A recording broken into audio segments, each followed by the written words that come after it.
मेरे से comment section में कम से कम 20 से ज़्यादा बार पूछा जा चुका होगा कि ये जो निफ्टी 20 के साथ में हम कवर्ड कॉल बेच रहे हैं, क्या ये वर्थ इट होता है? क्या मैं स्टॉक्स के साथ में कवर्ड कॉल करता हूँ तो ये वर्थ इट होता है क्या? तो हेलो दोस्तों, मैं आपका बहुत बहुत स्वागत करता हूँ आपके अपने channel Indian institute of stock market पर। और आज मैं इसी का जवाब देने वाला हूँ। आपको सिंपल सीधे टर्म्स में बोलूँ तो कवर्ड कॉल एक्सप्लेन्ड, यानी कि आपको प्रॉपर तरीके से कवर्ड कॉल समझ में आ जाएगा कि क्यों कवर्ड कॉल कर रहे हैं। सबसे पहली चीज तो आप अपने दिमाग से ये वाली बात बिल्कुल निकाल दो कि इतना पैसा मार्केट में कौन लगाता है।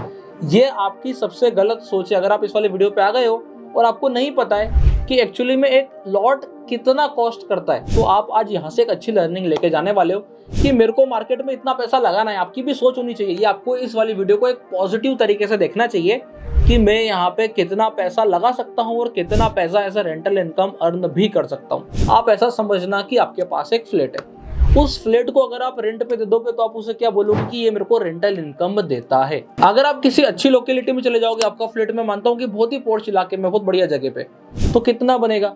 साल का 6%, 5%, 4.5%। और अगर आपका फ्लैट थोड़ा सा लो लोकेलिटी में, तो आपकी जो रेंटल यील्ड है वो चले जाएगी 3% से 4% के बीच में। ठीक इसी प्रकार से हम जब स्टॉक्स पे ट्रेडिंग करने को आते हैं तो हम ये बोलते हैं कि क्यों ना स्टॉक्स को भी रेंट पे चलाया जाए। अच्छा, चला सकते हैं क्या? हाँ, बिल्कुल चला सकते हैं। अगर आपकी किसी भी स्टॉक में एक लॉट साइज के बराबर की पोजीशन होती है, मतलब कहने का मतलब क्या है कि अगर आपने फ्लैट खरीदा तो आधा फ्लैट मत खरीदो, पूरा फ्लैट खरीदो। जितना कि एक स्टैंडर्डाइज किया गया है थ्रू एनएससी एंड सेबी कि इतना इसका लॉट है तो इतना आपको लेना पड़ेगा। अगर आप इतना ले लोगे तो then what you can do, you can pledge and earn rental income. अब रेंटल इनकम अर्न करने का तरीका क्या है? बहुत सारे लोग रेंटल से रिलेटेड क्या जानते हैं कि उनको सिर्फ इतना पता है कि अगर मैं प्लेज कर दूंगा तो प्लेज पे जो है मैं ऑप्शन ट्रेडिंग कर सकता हूँ, एफ एंड ओ कर सकता हूँ, ये वो दुनिया भर की कहानी। बट उनको ये नहीं पता है कि वो अपने स्टॉक्स के बदले पे एक शर्त के साथ में कवर्ड कॉल कर सकते हैं कि अगर स्टॉक मेरा वहां तक पहुंचा तो मैं अपने स्टॉक को बेचने को तैयार हूं। मतलब मैं यहाँ पे क्या करूंगा? अपनी प्रॉपर्टी को बेचने को तैयार हूं। अगर आप अपने प्रॉपर्टी से यानी कि अपने स्टॉक से लगाव नहीं रखते हो तो then definitely you can go with covered call. तो यहां से मेरे को लगता है कि आप लोगों को एक कॉन्सेप्ट आ गया होगा कि कैसे कवर्ड कॉल करना है।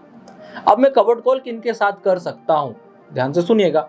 जितने स्टॉक्स पे एफ एंड ओ है उन सबके साथ में कवर्ड कॉल कर सकता हूं। जितने इंडेक्स पे एफ एंड ओ है, यानी कि जैसे कि आप बैंक निफ्टी कर सकते हो, आप मिड कैप सिलेक्ट कर सकते हो, आप फिन निफ्टी कर सकते हो, अगर आपको इनके ईटीएफ के बारे में पता है। और इनके ईटीएफ है सही कि मैं इनका ईटीएफ खरीद दूंगा और इनके कॉल ऑप्शन शॉर्ट कर सकता हूं। तो what you can do, you can earn rental income.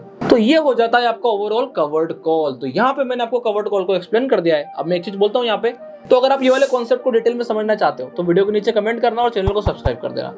अभी हाल के लिए तो हम स्टॉक वाले कैलकुलेशन पे चल रहे हैं, जो कि एक इजी कैलकुलेशन है कि यहाँ पे मैं कवर्ड कॉल करने को जा रहा हूँ। और कवर्ड कॉल करने के लिए मैंने क्या करा है कि स्टॉक को उठाया और स्टॉक को उठाने के बाद उसको इतना खरीदा जितना उसका स्टैंडर्ड लॉट है और कॉल ऑप्शन बेचना शुरू किया। इसी को बहुत आसानी से समझने के लिए मैंने आप लोगों के सामने एक चार्ट ओपन कर दिया है। तो चलो मैं आपको स्क्रीन पे लेके चलता हूँ। इस चार्ट का पहले हम एनालिसिस करेंगे कि what is the overall scenario, मुझे क्या दिखाई देता है, क्या हो रहा है और अब मुझे कहाँ पे कॉल बेचना है। तो देखो मैं यहाँ आया, यहाँ आने के बाद मैंने नॉर्मल जो है यहाँ पे सिंपल सीधा सा आपके सामने स्टॉक लगा दिया है।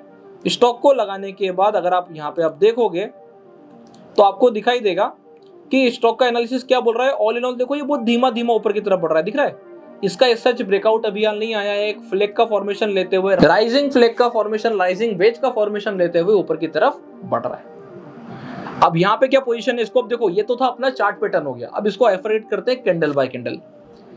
ये एक स्ट्रक्चर मुझे ये दिखाई देता है कि यहाँ पर एक अच्छा खासा सपोर्ट दिखता है। तो ये एक मेरा अच्छा सपोर्ट है जो कि इस स्टॉक को बचा के रखेगा। ये क्या है बोले 870।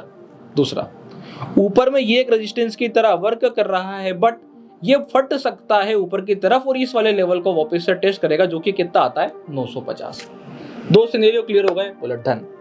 अब ये जो दो सिनेरियो मेरे को क्लियर हुए हैं कि स्टॉक यहाँ से 915 से 950 की तरफ बढ़ेगा फॉर द नेक्स्ट मंथ। हम ऐसा मान के चलते हैं इस वाले महीने का तो काम हो गया खत्म। अब यहाँ पे अगले महीने के लिए मार्केट 915 से 950 के लिए बढ़ने वाला है। और अगर बढ़ने वाला है तो सबसे पहले मुझे पता होना चाहिए कि मेरे पास इसकी क्वांटिटी होनी कितनी चाहिए। तो इसका लॉट साइज कितना है? देखो, इसका लॉट साइज पता करने के लिए आपको क्या करना है, सिंपल सीधा यहाँ पे ऑब्स्ट्रा पे जाना है। देखो यहाँ पे लॉट साइज लिखा रहेगा। आप जिस भी स्टॉक पे क्लिक करोगे यू कैन फाइंड आउट उसका लॉट साइज कितना है। जैसे मैंने बैंक निफ्टी पे क्लिक किया, लॉट साइज पता चल गया 30 का है। तो बस वैसे ही मुझे यहाँ पे जाना है। यहाँ पे मैं सिलेक्ट करूंगा SBI कार्ड और ये आ गया SBI कार्ड और उसने बता दिया कि आपका लॉट साइज 800 का है। तो मेरे को मिनिमम क्वांटिटी कितनी लेनी चाहिए अगर मैं अभी की अभी बाय करता हूं तो आप लोग यहाँ पे अपना अपना कैलकुलेटर ओपन कीजिएगा और स्वयं कैलकुलेट करके देखिएगा कि 915 के भाव से अगर मैं खरीदता हूं और अगर 800 रुपए लगाने को मैं तैयार हूं, मतलब 800 क्वांटिटी लेने को मैं तैयार हूं, तो मेरे को जो नेट अमाउंट बैठेगा वो बैठेगा 7,32,000 रुपए का। अभी 7,32,000 रुपए लगा के आएगा कितना, काम की बात करेंगे थोड़ी सी देर में। तो सबसे पहली चीज तो मैं तैयार हूं कि अगर ये मेरा स्टॉक 950 रुपए में बिक जाएगा तो मुझे कोई भी दिक्कत नहीं है। मैं तैयार हूं मेरी इस प्रॉपर्टी को 915 से 950 बेचने के लिए, बट एक कंडीशन के साथ में कि इतनी तारीख को ही बेचूंगा, उसके पहले नहीं बेचूंगा।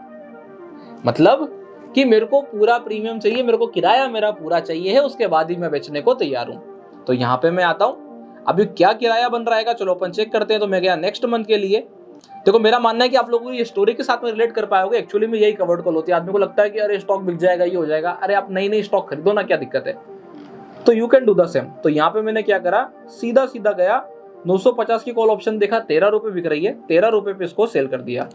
तो यहाँ पे मुझे पता चल जाएगा कि मेरे को कितना प्रॉफिट बनेगा। तो ये पूरा पैसा मेरा है। तो देखो यहाँ पे ये 11,000 रुपए का मेरे को किराया आने वाला है और ये पक्का मेरा है, इस चीज की गारंटी है।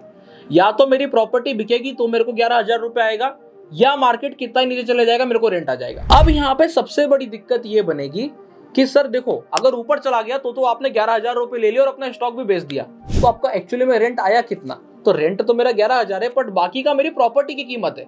बाकी की क्या कीमत है, बाकी मेरी प्रॉपर्टी की कीमत है कि प्राइस जो है वो 915 से बढ़ के 916 हुई, 920, 925 और ऐसे करते करते 950 पहुंच गई। तो मेरी प्रॉपर्टी की कीमत में अप्रिसिएशन आया, प्लस यहाँ पर जो है मेरा ओवरऑल रेंट भी आ गया। बट अब इस वाले महीने मेरी प्रॉपर्टी की कीमत मेरे तय भाव पे पहुंची ही नहीं।